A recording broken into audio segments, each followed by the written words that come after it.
Selamat malam semuanya. Ya, ini F-Talk edisi 2 Mei 2024, edisi perdana di bulan Mei. Malam ini seperti biasa kita akan berikan update market IHSG dan juga membahas saham-saham ide saham yang masuk di kolom komentar. F-Talk edisi terakhir 30 April 2024. Ada beberapa yang masuk di kolom komentar ya. Terima kasih untuk Bapak Ibu yang sudah berkontribusi memberikan ide untuk pembahasan di F-Talk malam ini. Silahkan apabila ada saham lain yang menarik untuk dibahas selanjutnya di F-Talk selanjutnya, tulis di kolom komentar saham apa dan kenapa saham tersebut Anda pilih untuk dibahas, berikan keterangan yang spesifik. Baik, kita mulai. Karena ini F-Talk perdana di bulan Mei, kita akan melihat bagaimana perkiraan IHSG di bulan Mei. Kita lihat data dulu, data kinerja bulanan. Secara bulanan memang minus ya, 0,55% dalam 10 tahun terakhir. Kemudian kalau kita lihat dari 10 tahun terakhir, hanya 4 kali di bulan Mei IHSG menguat dan sisanya turun ya. Artinya kecenderungan secara probabilitas kecenderungan IHSG itu secara statistik turun ya. Dan yang cukup dalam penurunan itu terjadi di tahun lalu di 2023 dan di 2019 ya, 3,8%. Uniknya di tahun yang IHSG turun signifikan di bulan Mei 2020 justru malah menguat 0,79% saat itu. Nah, bagaimana dengan bulan Mei 2024 ini? Sejalan dengan apa yang kami sampaikan di stock call ataupun di F-Talk sebelumnya, bahwa kecenderungan saat ini adalah turun ya. Mungkin Bapak Ibu sudah membaca dan sudah menonton F-Talk sebelumnya. Di stock call kami sampaikan bahwa potensi IHSG adalah turun di bawah 7.000. Ini hari Minggu kemarin kita sampaikan di stock call hari Minggu.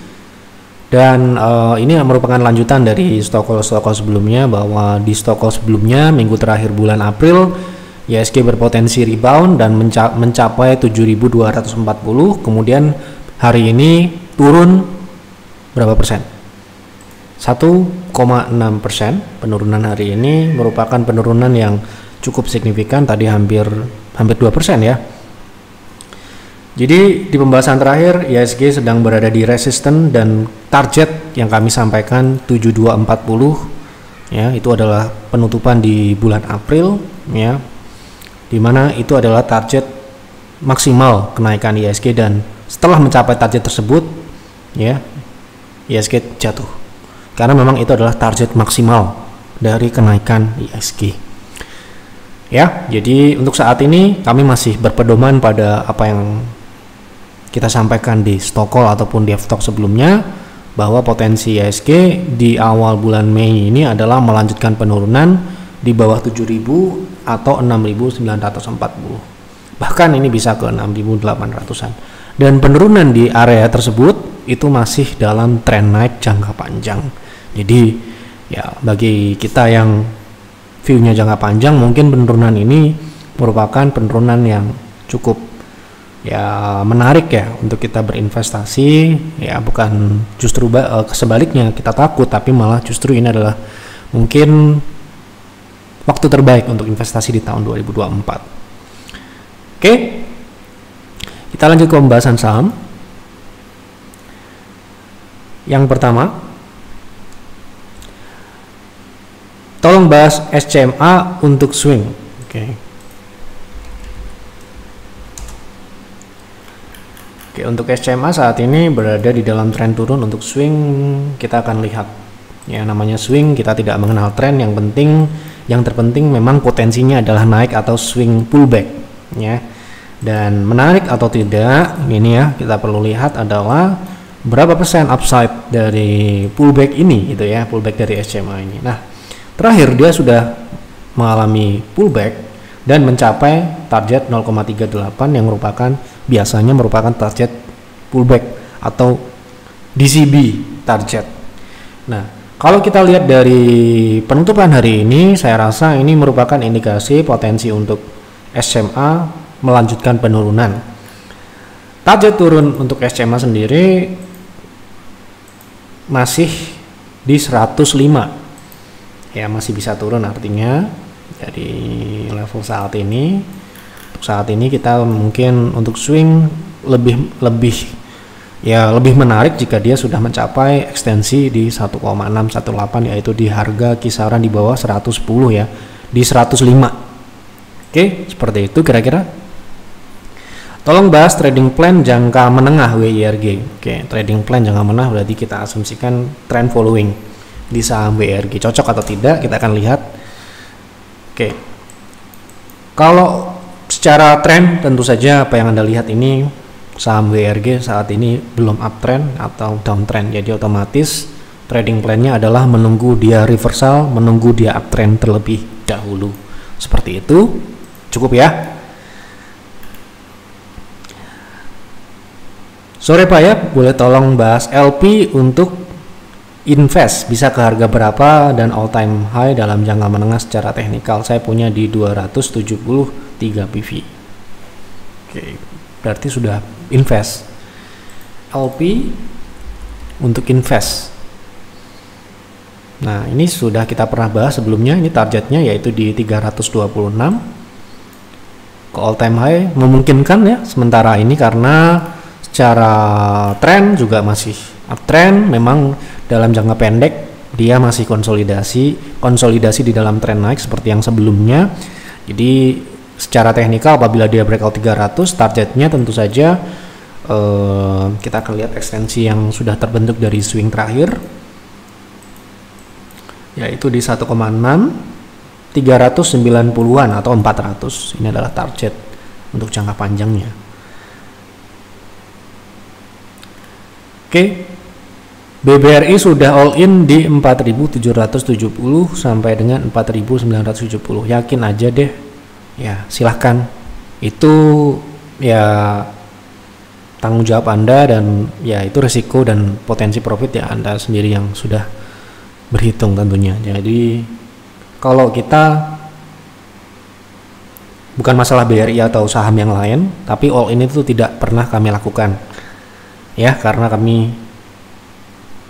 memiliki strategi portofolio ya, ada diversifikasi, ada strategi alokasi dan sebagainya. Jadi ini tidak kami sarankan, tetapi monggo aja.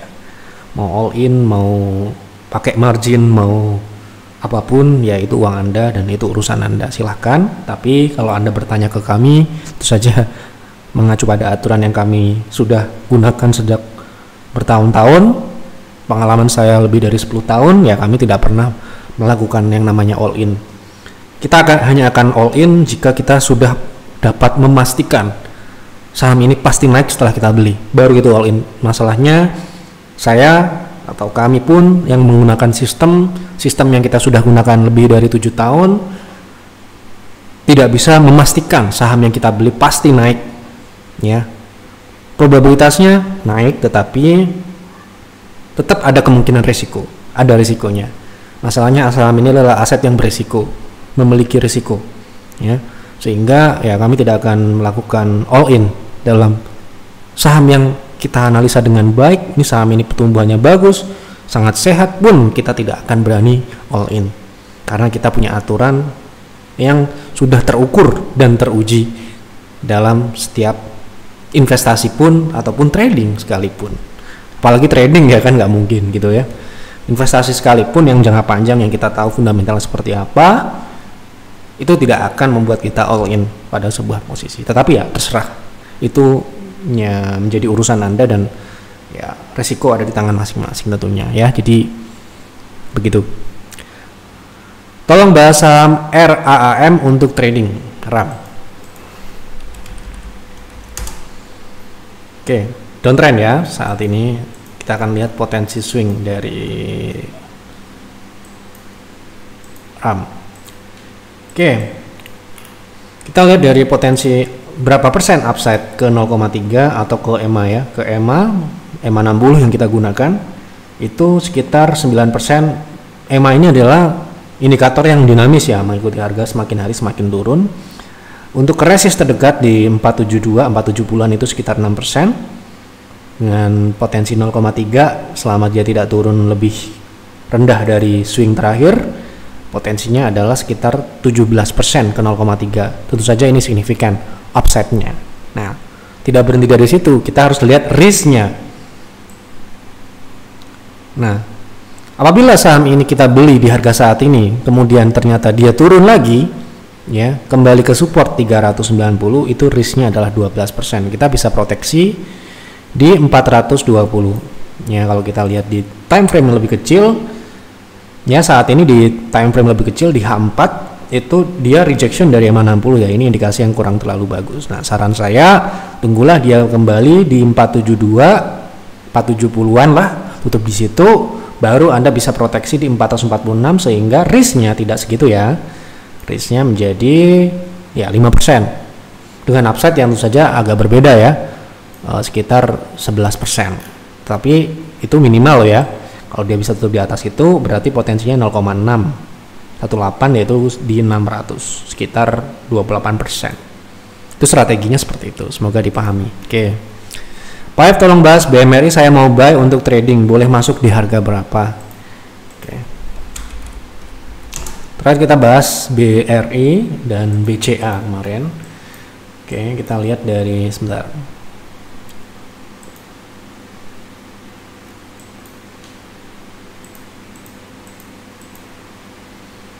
Nah, dari posisi saat ini kita lihat dari trennya dulu ya. Trennya ini kan untuk jangka pendek dia sudah mulai turun. Harga di bawah MA60. Itu di H4, di H6, di daily. Di daily pun juga sama ya. Kita coba buat trend line.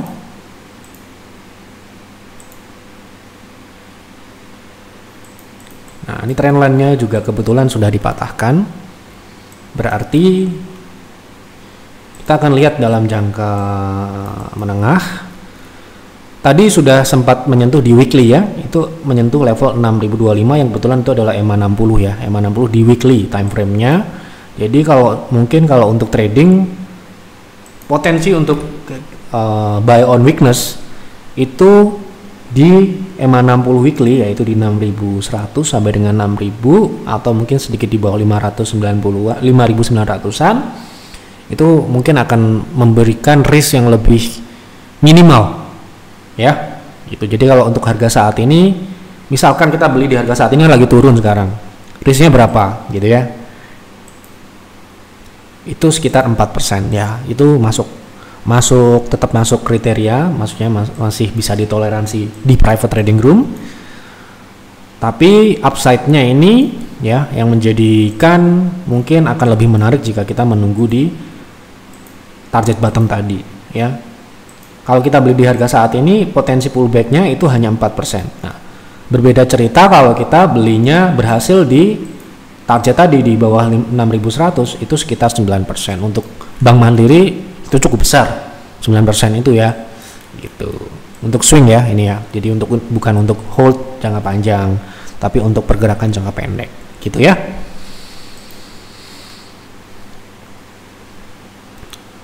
Jadi kan ini tanya boleh masuk di harga berapa, kalau saya akan masuk di dekat support tersebut ya. Mohon analisa saham CAM untuk invest jangka menengah di harga berapa sebaiknya untuk mulai masuk saham CAM Campina ya. Jadi kalau kita invest itu time horizonnya adalah jangka panjang, bukan jangka menengah. Definisinya mungkin berbeda. Jangka menengah itu kami definisikan sebagai trading mengikuti tren atau tren jangka menengah.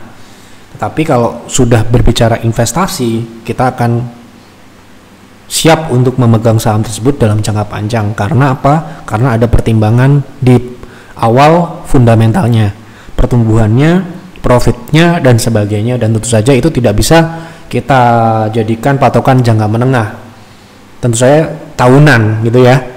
Nah, maka dari itu kami perlu meluruskan itu. Tetapi kita akan fokus jangka menengahnya karena beliau bertanya masuk harga sahamnya. Jadi kita mungkin tidak perlu membahas fundamentalnya ya. Semoga sudah dicek dulu karena ada invest di situ. Karena SOP investasi itu yang pertama dilihat adalah fundamentalnya.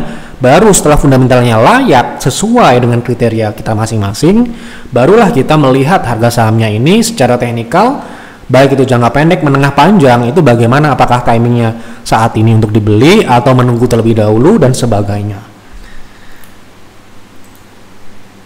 Oke, kalau kita lihat jangka menengah secara tren, ini uptrend, tetapi apakah saat ini timing yang tepat untuk masuk? Saya rasa harus menunggu turun terlebih dahulu. Ya, ini acuannya adalah tren ini ya. Jadi semakin dekat dengan trend line, semakin dekat dengan support, semakin bagus. Karena risknya akan semakin kecil tentunya. Ya. Jadi paling tidak kalau kita mau beli saham CEM ini, kita harus nunggu di 358 sampai dengan 334. 330 ya, semakin lama semakin tinggi. Oke, karena ini uptrend, semakin lama semakin tinggi untuk kita dapat harga yang lebih bagus. Maka dari itu ya, sekarang ini kan dia masih flat konsolidasi, tercermin dari MACD yang juga mulai menyempit mendatar. Ya, mungkin ada kemungkinan Anda untuk dapat di harga middle area atau di 350 sampai dengan 320 ya, seperti itu.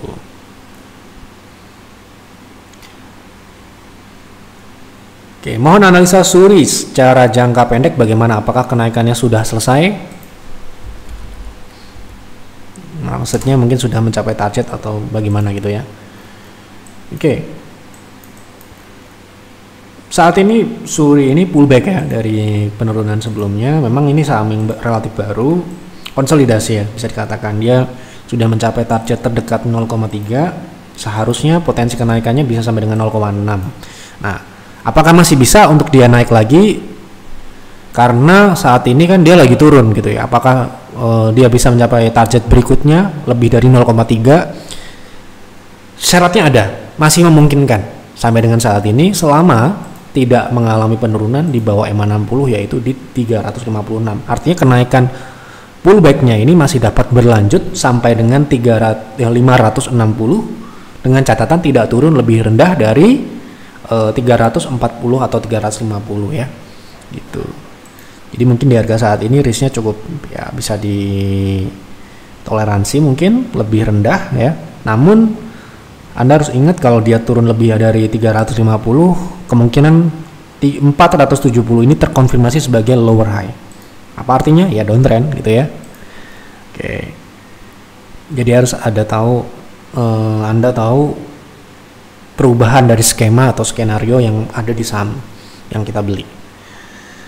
Hari ini asing, kemarin ya ini ya, 1 hari yang lalu. Hari ini asing masih distribusi BBRI sekitar 100 miliar. Wait and see and ancang-ancang untuk buy.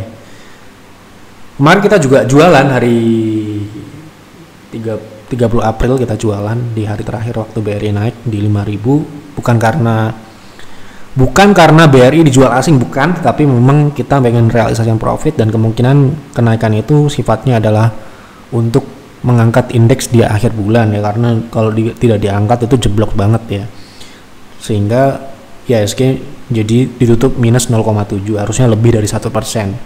Ya, salah satunya dengan cara mengangkat BRI di hari terakhir bulan April kemarin, dan kita manfaatkan dengan baik di PTR, baik itu BRI kita jual, Telkom kita juga jual. Hari ini BRI turun lagi ya, mungkin karena ya tadi asing masih jualan ya, jadi kita memanfaatkan sebaik mungkin untuk trading ya. Kita buang ketika kita sudah profit di saham, nggak perlu muluk-muluk, karena BRI kan bukan saham small atau middle cap yang naiknya bisa puluhan atau ya dalam waktu 1 hari mungkin kita dapat 5%, 6% itu sudah sangat cukup ya. Itu trading ya, di peer sampai dengan hari ini kita belum beli saham BRI karena ya seperti yang sudah kita bahas di sebelumnya, kita hanya akan beli BRI jika, silahkan ditonton di Telegram ya, silahkan Anda pahami baik-baik apa yang kami sampaikan. Itu saja, setiap orang berbeda-beda ya, Anda nggak perlu ikutin kita juga ya, jadi aturan kita mungkin berbeda dengan yang lain-lain. Kita memang harus menunggu, mungkin lebih sabar ya. Anda bisa cari di Telegram kami ya, pembahasannya sudah kita bahas ini ya. Kita sudah pernah bahas di Telegram. Oke, kita lanjut.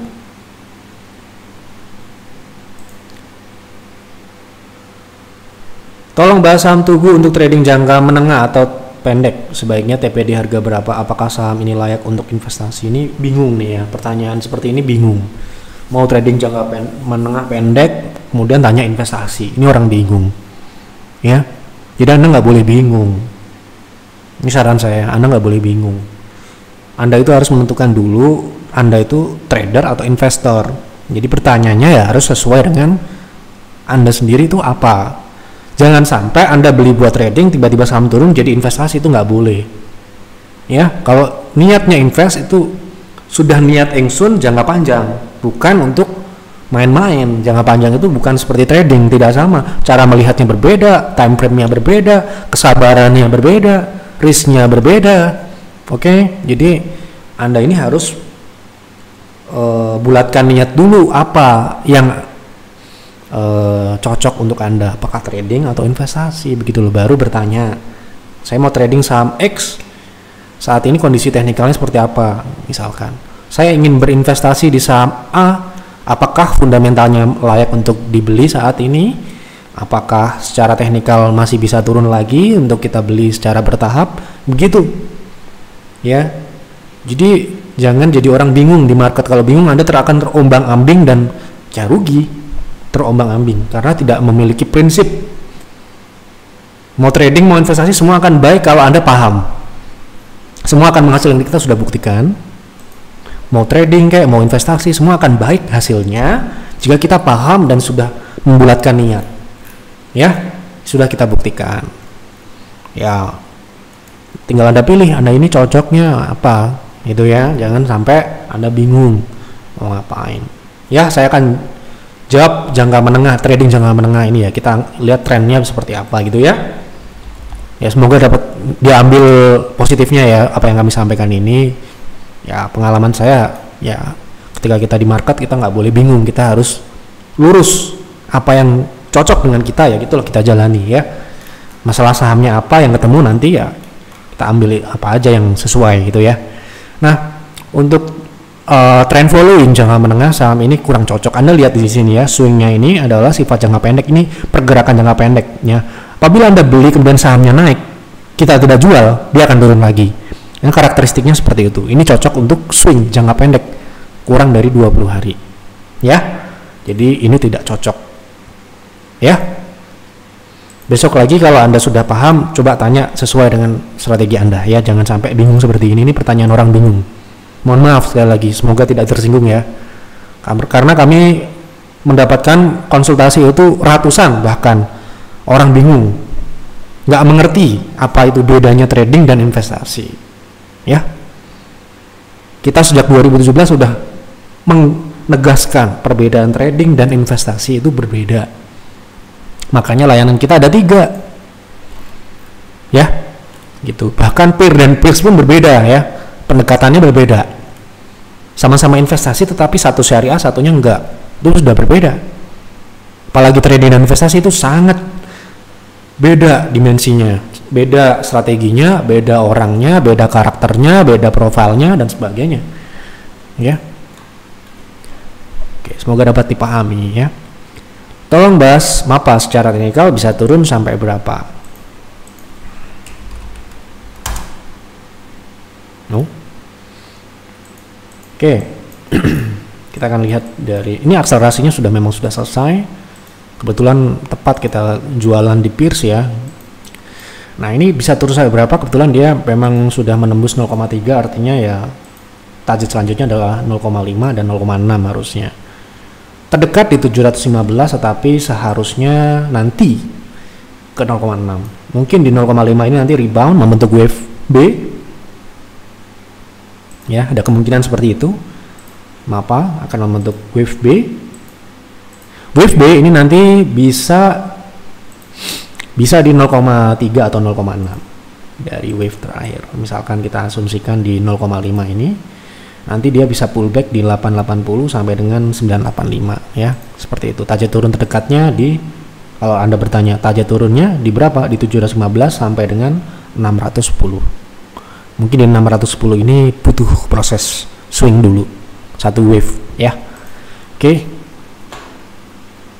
Pak Ayat tolong dibahas Telkom, posisi saya lagi minus, saya punya di harga 3350 di mana saat ini modal dana sudah terpakai 60% di saham Telkom. Masih sisa 40%. Sebaiknya di hold sampai come date dividen atau ditambah lagi di harga berapa? Terima kasih sebelumnya. Kembali ke aturan yang ada di peer ataupun di peers, di mana saham yang kita beli itu maksimum, ini nggak tahu ini 60% ini total portofolio atau target alokasi di saham Telkom. Kalau 60% dari total Anda punya portofolio atau modal Anda itu sudah 60% Anda belikan saham Telkom, tentu saja itu sudah termasuk overposition, karena kita pernah beli saham BRI yang lebih besar di Telkom pun maksimal 20, nggak boleh lebih. Kita tidak rekomendasikan lebih dari 20% dari total portofolio kita. Itu saham terbesar yang pernah kita beli ya. Ada saham yang lain tapi mungkin alokasinya 15, 10 atau 5 ya. Karena kita diversifikasi ya tentunya gitu. Nah, kalau sudah 60% ini overposition ya, sehingga harus dijual atau dikurangi. Dan ini di sini sebentar saya coba untuk mencerna ini adalah investasi dan karena ada di situ ada dividen sebagai faktor ya. Kalau Anda memang mau cari dividen ya nggak apa-apa Anda hold ya, nggak apa-apa Anda hold, kan jangka panjang. Tetapi kalau Anda tidak itu tujuannya, kembali ke aturan tadi bahwa kita harus melakukan diversifikasi ya, kita harus kurangi ya. Tapi kalau Anda tujuan dividennya berapa sih gitu ya. Kita lihat Telkom ya, ini masih bisa turun lagi seperti yang kami bahas sebelumnya. Ini bisa turun sampai dengan 2.800 bahkan ya. Itu ini sudah kita bahas berkali-kali sejak bulan Februari ya, kita sudah ingatkan. Kenapa waktu itu kita sudah bilang ya kinerjanya ini akan turun fundamentalnya. Makanya peer ataupun peers ya, kita dapat harga yang murah di 2020, kita jual di ketika Telkom ini naik ya kemarin. Setahun yang lalu ya. Jadi kalau kita melihat dividen ya, dividennya Telkom ini relatif cukup oke, tetapi kalau belinya terlalu tinggi yieldnya jadi kecil. Jadi yield itu tergantung dengan posisi Anda. Nah ini nggak tahu nih mau dividen investing atau ya cuma beli-beli investasi aja. Tapi kalau tujuan Anda mau beli untuk mencari dividen, tunggulah dia turun. Harus sabar, memang investor itu nggak boleh gerusa-gerusu beli setiap bulan beli-beli ya mungkin bisa, tetapi kemungkinan average-nya akan tinggi ya. Makanya saya bilang seperti case di BRI, di BCA, kita nggak akan beli di tahun-tahun yang normal seperti sekarang. Ini tahun yang normal, kita hanya akan beli ketika market crash. Telkom pun sama, kita beli saat market crash di 2020. Setelah itu ya kita nggak beli lagi karena ya terlalu berisiko. Market kita sudah cukup tinggi ya. Kalau kita sudah terlanjur beli di atas, strateginya adalah mengurangi ya. Kemarin misalkan kita jual di PTR di saat dia naik di hari terakhir bulan April, itu trading ya. Tapi untuk investasi pun ketika terjadi kenaikan ya kita berusaha untuk mengurangi. Kalau apalagi overposition dan kita posisinya ideal saja, kita akan kurangi ketika kita punya view dia saham ini akan bisa turun lagi di dalam jangka pendek ataupun jangka menengah.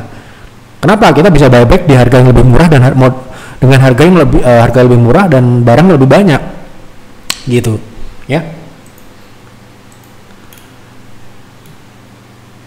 Oke, ada 3 konsultasi yang masuk di kolom komentar, namun tidak bisa kita bahas karena tidak spesifik ya. Jadi silahkan Anda lengkapi atau Anda revisi di kolom komentar di Yeftalk edisi malam ini. Baik, seperti itu yang dapat kami sampaikan. Mungkin cukup ya, karena sudah saya jawab semua apa yang ada di kolom komentar ya. Ada 3 yang tidak bisa saya jawab karena memang pertanyaan harus spesifik dan harus jelas.